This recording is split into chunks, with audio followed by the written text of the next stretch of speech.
So today we want to share with you our experience on our out west trip. The best stuff that we did, our favorites, our not so favorites, what we learned about ourselves, and Our favorite campground, our favorite national park, our favorite state park, our biggest disappointment.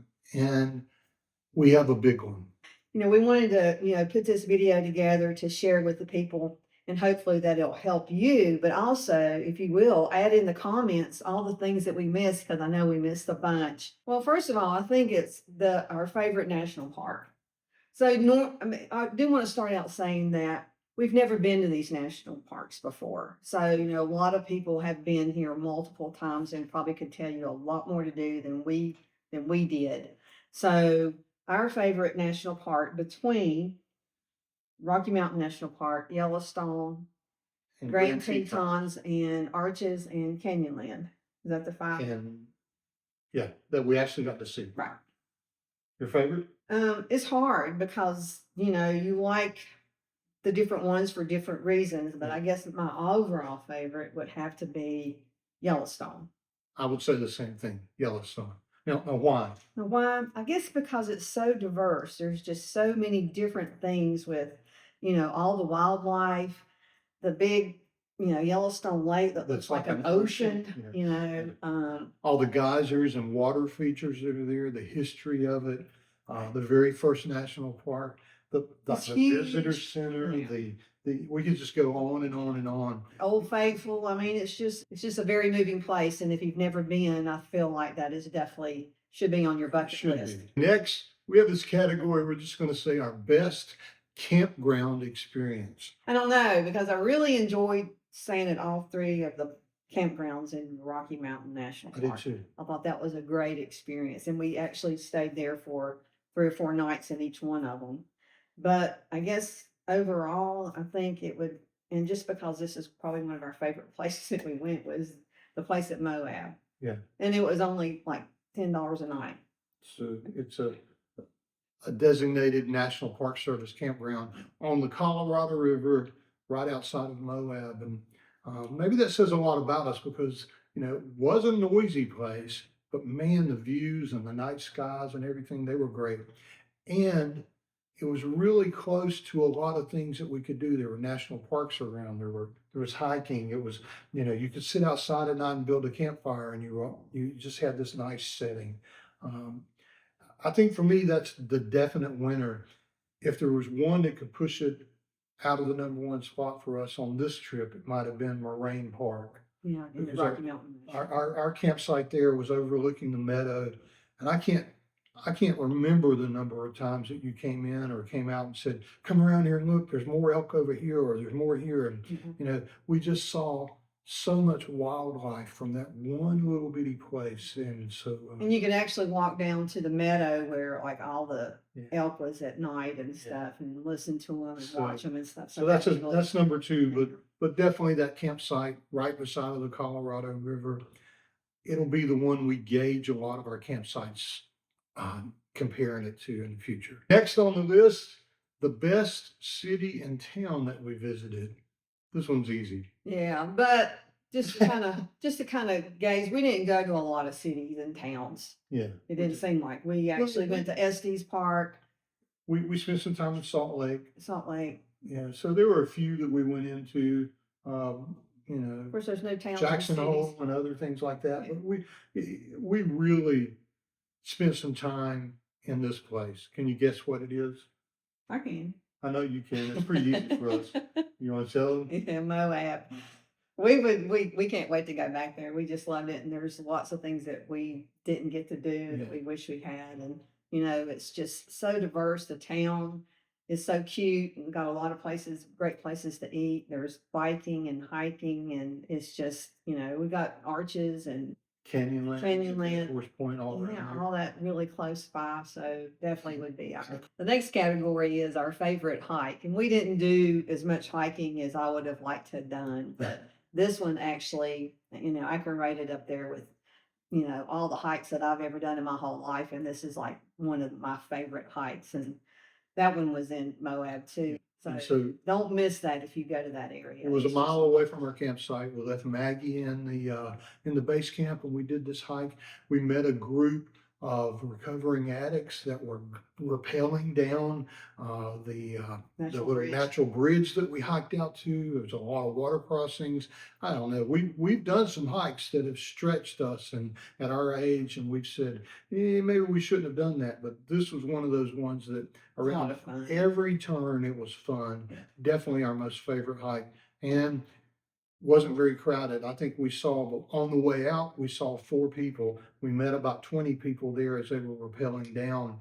But even coming back, it was so peaceful. So easy to pick that one. Yeah. There were a lot of other hikes that we did, Bear Lake and others that if you go out there to those parks, there are going to be hikes that are I don't know what you call them, the ones that if you have to check them off. Yeah. But you're going to be checking those off with 1,000 other people. And that's just not our scene. We love to get out there and not run into somebody every 15 But seconds. I do think that you can kind of pick your time on when you go on those hikes that, a lot of people go on, is go early in the morning or Yeah. late in the evening, and you're not going to find as many people. But this one was, Yeah. this one's up there with the Skirwink Trail that we did when we went to Newfoundland. It was almost it could be, it's easily our top 3. So if you know us, a big part of traveling for us is finding unique and really good restaurants with good food and good service. Our favorite restaurant from this trip? It was in Moab too. But we didn't go out to eat that much. We only went out to eat a couple of times. Yeah. We've been on a diet. We were trying to still watch what we eat, and so we cook at home a lot. And But the Trailhead restaurant in downtown Moab, we ate upstairs on a balcony. Maggie got to go with us, and we had nachos 3 times. and churros for dessert. 3 times. It was our place we went back to say, this is over. We need to celebrate. It was our celebration. Service was impeccable. The food felt like they had just It's really prepared it fresh. right behind there and brought it to us. Everything was just, everything we ate there was one of those experiences that, wow, this is really cool. And the place, the building goes all the way back. It's been jailhouse, it's been a sheriff's house, it's been restaurants, it's just A lot so of much history. history, that whole area. But yeah, see, we can move to Moab. Not in the summer. Not in the summer. And the next category, The next category is, the CMA award goes to. we just watched the May Awards. That's not. I guess our favorite state park, which We stated a few on we didn't this trip. say it a few, but we didn't concentrate on state parks. We concentrated on national parks. Yeah. But our favorite state park would have to be Dead Horse Point. That place is absolutely gorgeous. Near Moab. Here's the thing. Everything about Moab. It's a weird place. If you go, they won't let you in until the minute you're supposed to check in. I guess I understand that.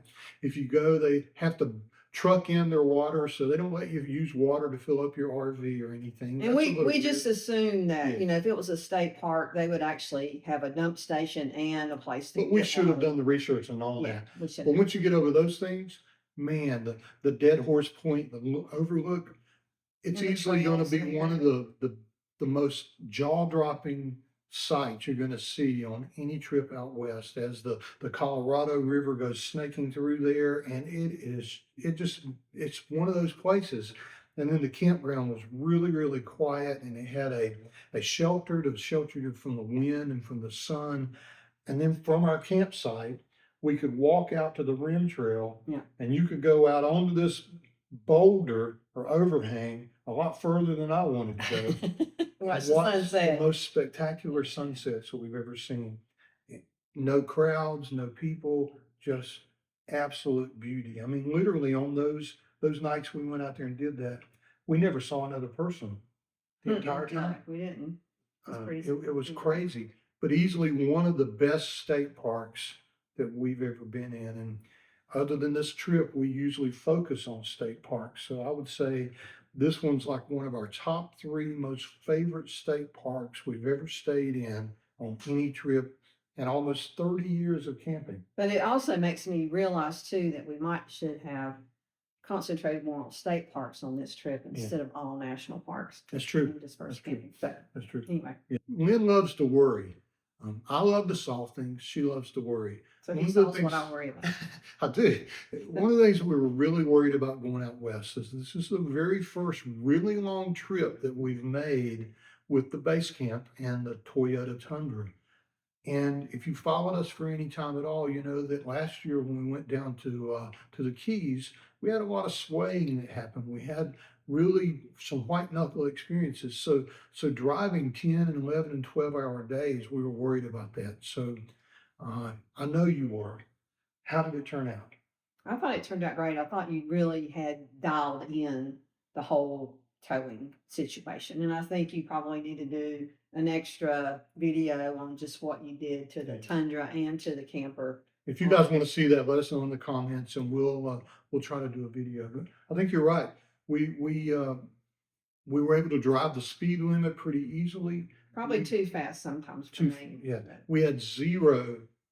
I'm not even talking about this kind of thing. We had 0 times on this trip where you even knew there was an RV behind us. Right. It was one of those trips, and that included pulling it down.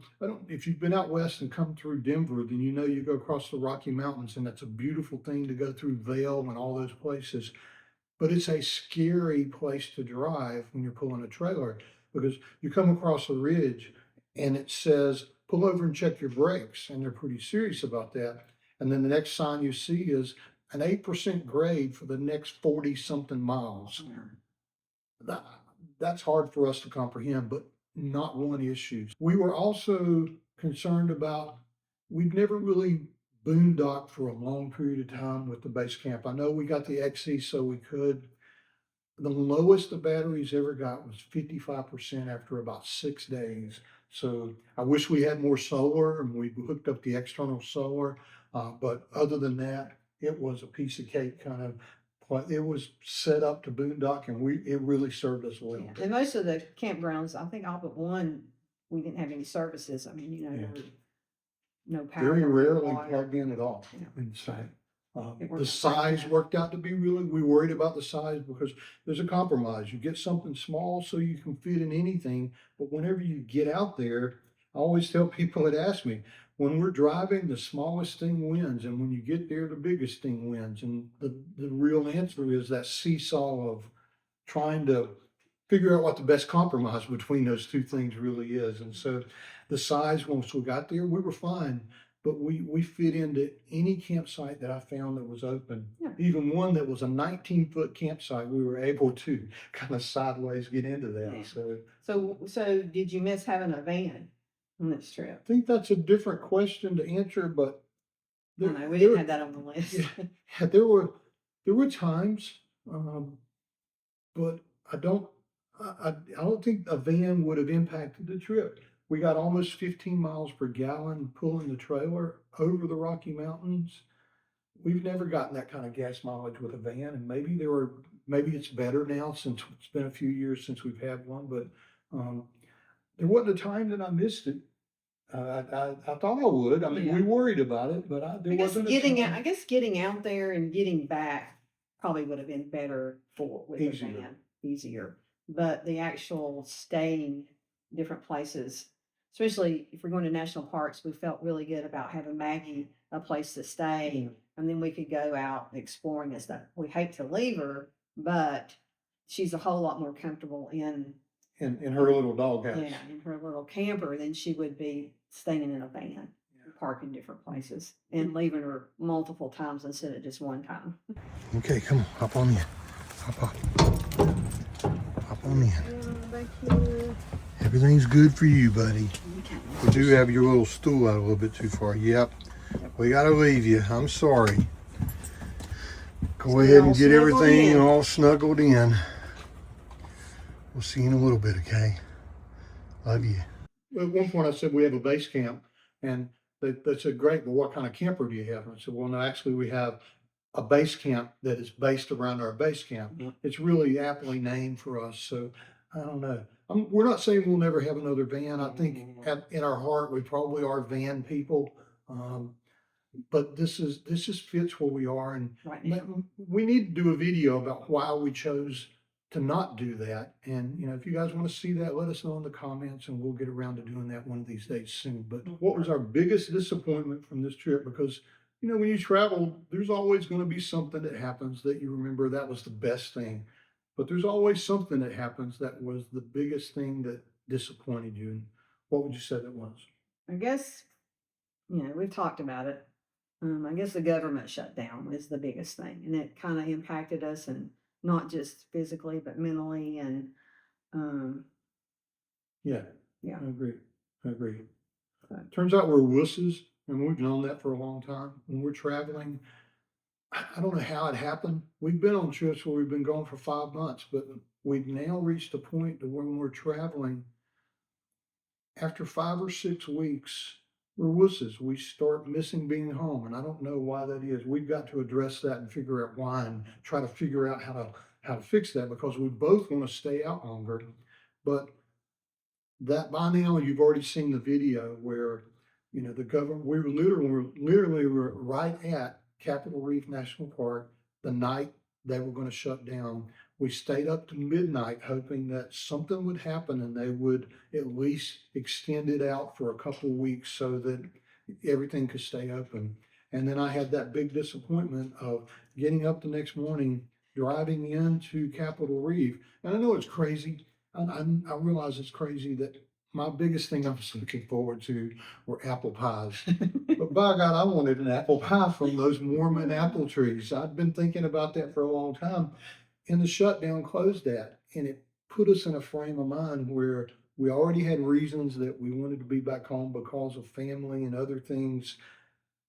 And we just shut down like the government did. And we just turned right, drove home in 3 days, and after 2 days of driving, both of us looked at each other when we woke up that morning and said, "That's our biggest disappointment. We let that influence us and send us home, and we didn't want to turn around and drive back." But yeah, you feel the same way? yeah, I do. I feel like kind of disappointed in ourselves Yeah, as much as and how we reacted how to we that. reacted to it. And I think we've got to figure out how do we make ourselves more resilient and stay out there That's a good longer. word. That's a great word about it. Yeah. So, you guys do that. If you're full timing, we got lots of friends at full time, and it's actually easier for them because they don't have this big magnet of a house that's drawing you back there. You've got to find a place to go. So you just roll with the punches. But I think because we have a home and because we love our home and our families around here,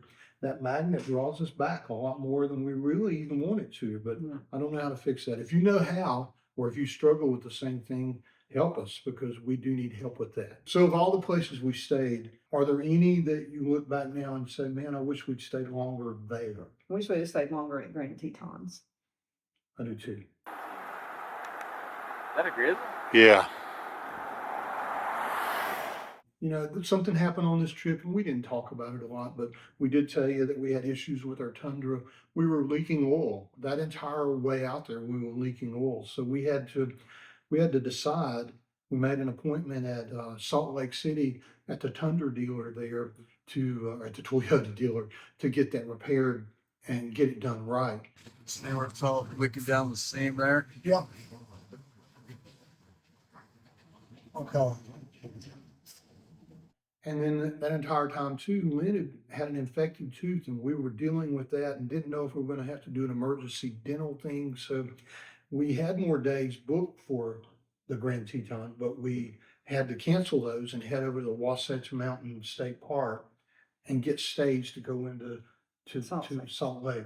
So yeah, if we go back, we'll spend more time there for sure. Along the same lines, we wish we would have had a camera that had a little bit bigger reach, more zoom, because there was this one thing we found that we were always seeing wildlife, and we think we got some pretty good pictures, we got some pretty good video, but I wish we could have gotten better. I don't know if we wish we want that zoom in order to carry a big heavy camera around, or a big 800 millimeter $20,000 camera set up to do that. Yeah.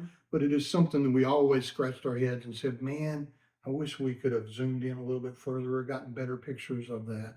And that goes along with what we would say, the biggest thing we learned about us on this trip. What would you say that is? But we really like searching for wildlife. I mean, it's like when you were, especially I guess it kind of started at the Rocky Mountains, but it really started in You Yellowstone. did. So, just all the wildlife and being able, I mean, that's what seems like that's what we did. Our trips before would be, we'd wake up and say, okay, we're gonna do three things while we're at this place. We're gonna figure out this restaurant, we're gonna go visit this cute little town, and we're gonna go for a bike ride, or we're gonna go for a hike. Right, yeah. But after like the first part of the Rockies, our trips were, where are we gonna, every morning, where are we gonna go and stay so we can see more wildlife today? And we thought we'd burn out on that, but I think we learned that that's our favorite thing right now in this chapter of life that we're in, is putting ourselves in a position to see a mother grizzly come walking out of the woods. But I think it was more not really the chapter in our life, but where we were at the Yeah. time. Yeah, because around here, all we'd see are squirrels and deer. There. Yeah, you're right. So we're So- not used to seeing Yeah. And I think that made it more, more special. special for us is that we don't get to see that every day, and all the bison and Yeah, you're right. and the elk and stuff. I mean, it's just something we don't see. So we were very drawn to that, and we were kind Yeah. of surprised that that's how we wanted to spend most of our time, and that's how we did. Yeah. And looking back, it's one of the best trips we've taken. But there's a lot of wildlife when we went to Alaska, and we didn't spend as much time looking for wild. It's just like got in our blood here. Yeah, it really did. And we literally got into photography mode where we're going to put ourselves on top of the truck for an hour and a half during one of our only 3 nights we have in the Grand Tetons Trying to to get a hopefully picture. get a picture of a mother grizzly. I mean, and we did, and it's one of the things we look back and go, wow, that's awesome. Yeah, and we would want to go back and do it again. So that brings us kind of to the end of this conversation. And I guess the last question that we'll kind of address is, would we go back? I'll let you answer that, and then I'll put my 2 cents in there. Okay. Would you want to go back? Okay, so before I answer, you need to know how we kind of plan our chapters of our travels. We usually try to head somewhere warm during the winter, and if you know us, that you know that. Each year we try to do some kind of big trip where we're having to stay for multiple weeks and many thousands of miles, like going to Newfoundland, or going to Alaska, or going out to the west coast of California or Baja, or going to the west part of Southwest. So really the question for us would mean the next time we go for next summer when we're going on a trip, is that going to knock out the idea of going to Alaska? Because Alaska kind of was next up again for us.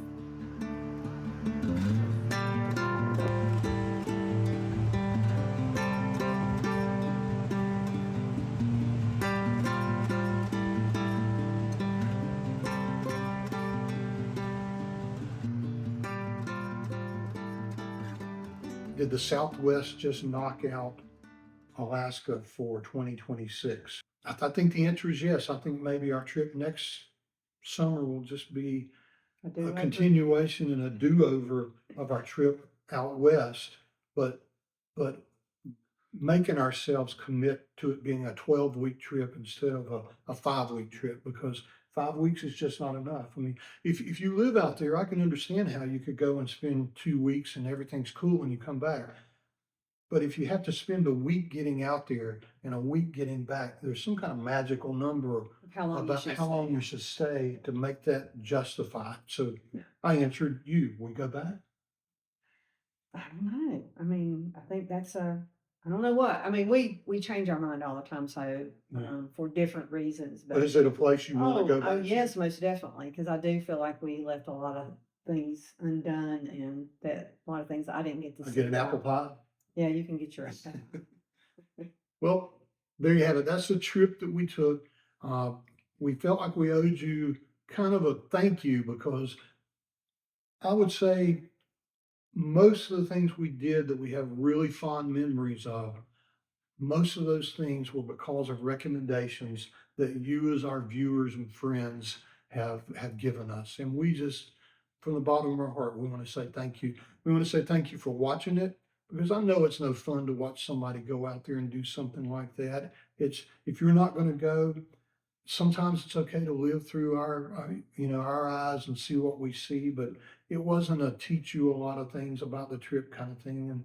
And we got really far behind. That was another thing we learned, is that, Yeah. the video coming out right now, we've been home for almost 2 months, and that's just too long. So as we travel next year, I think you're going to see, we're going to set a goal that we're never going to stay more than a week behind. That's not weird. Maybe 2 That's- weeks. Maybe you should say 2 weeks, but a week, Okay. I'm really shooting for just no more than a week behind. So when someone says, what's the weather like? You know what the weather's like. But anyway, And I think at the first of the video, I did say, if you have recommendations on things to do that you've done that it's your favorite thing when you went out west, please include those in the comments so we can kind of gather that information and use it the next time we go. well said. See you next time.